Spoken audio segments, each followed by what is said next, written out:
इस पूरी पोइम में हमें जल के एक चक्कर का, जो हम साइंस में भी पढ़ते हैं कि वाटर साइकिल है, वो चलता है, उसी चीज़ को यहाँ पे हिंदी की एक पोइम के माध्यम से बताया गया है।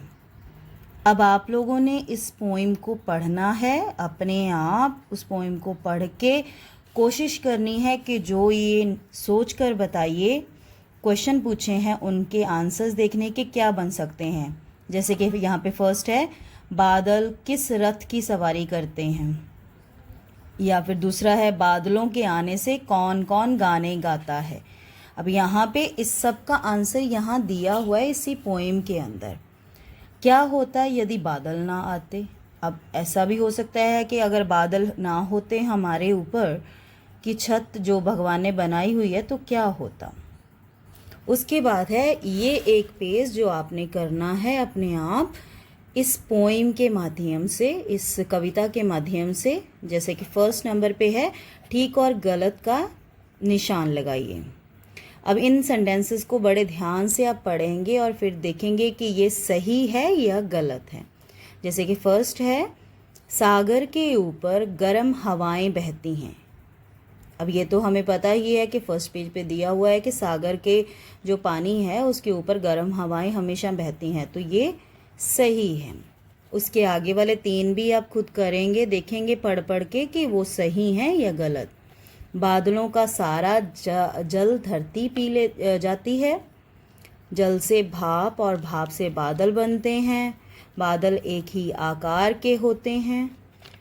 उसके बाद है प्रश्न नंबर 3, कविता की पंक्तियाँ पूरी कीजिए। अब यहाँ पे एक या दो वर्ड्स यहाँ लिखने हैं जो आप कविता में से देख के लिख सकते हो। अब इस पैरा के लिए आप क्या करेंगे, पीछे वाले पेज पे जाएंगे और इस पैरा को, सेकंड नंबर जो दिया हुआ पैरा, उसको पढ़ेंगे ध्यान से और इसको पूरा करेंगे कि कौन से वर्ड्स यहाँ पर आने हैं।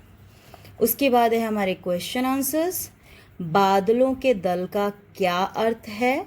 बादलों से बरसा जल पाकर धरती पर क्या क्या होता है?